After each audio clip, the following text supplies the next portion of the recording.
guys, gumawa tayo na ngayon ng ano, pirate sheet. Ayan yun, pinaka-frame natin, no.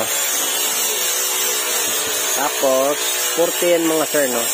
Yan, 40. Tapos 230 yung pinaka-mahaba. Tapos yung nasa loob mga sir, ayan, no, sa likod banda ay ano lang yan, 150. Kasi yun yung slide papunta pababa, yung pinaka-extend niya, no. So may slide yan pababa. Tapos yung mahaba na yan, yun yung fix natin doon sa mismong pader, no. Yung maiksi lang may slide, no. Sobra naman sa kalate yung may slide natin. So yun yung ano niya, oh, pantay sila dyan. Yan, na. Yan. So yung pinaka-frame natin 1x2, no. Tubular GI, 1.5 lang ang kapal. Tapos yung pinaka stick natin ay 1x1 din, 1.5 GI din siya. So shout out pala sa gumawa natin. Yung pinaka cute natin window. Tama kaya? Shout out. So yun yun. So doon na natin i-install mga sir, no. So yeah. So doon sa pagitan ng dalawang bintana, no. Yung pinakaibabaw ng ano natin, pirate sheet, pantay dun sa pinakaibabaw ng bintana. Tapos yung kalahati, may slide po yung papunta rito. Mababa. Hindi naman ganong ano, tama lang naman, no. So yun, abangan natin. So kakabit din natin yung bukas. So yun, maraming salamat. So yun guys, buo na yung sliding natin sa pirate sheet natin, no. So yun na, sige, slide mo nga. Ayan yung pababa siya. Sige. Oh. Yung mahaba na yan, yung fix, no. Fix natin yung mahaba. Tapos yung maiksi ang tumatakbo pababa yan. So yan. Guys, yung pinakadawil natin ay 12 mm na, no. 480 round bar lang. Ayan siya. Dulo, dalawa sa gitna, dalawa din sa baba. So yun lang, tatlo kabilaan. Ayan, kabit natin. So yun mga sir, kinakabit na.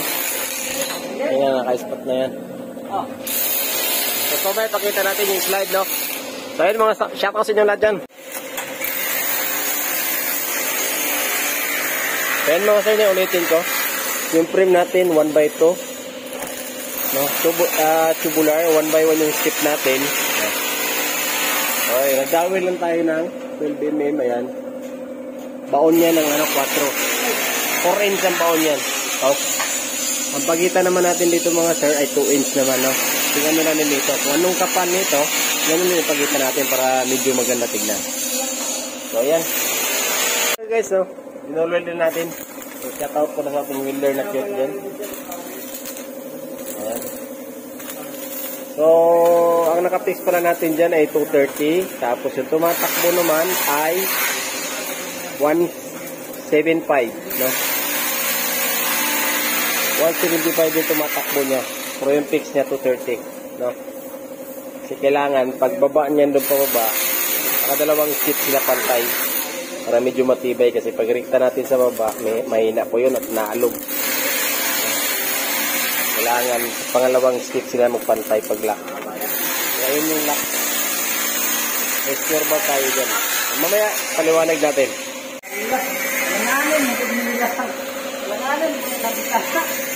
Hindi, tama na yan.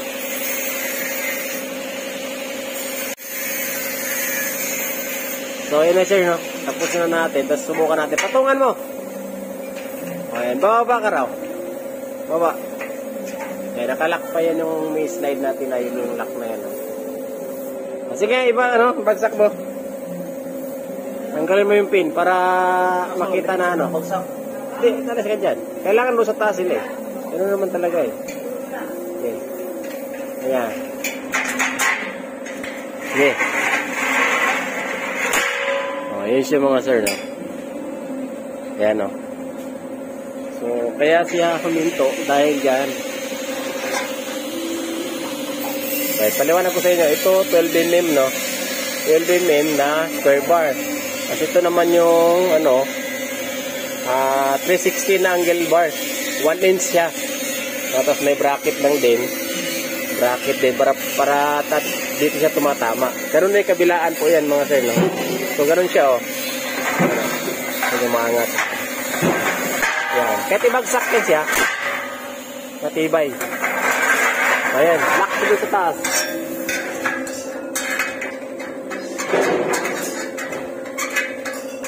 So, ayan na. Shout out sa inyo lahat. Mas maraming salamat, no? Ayan.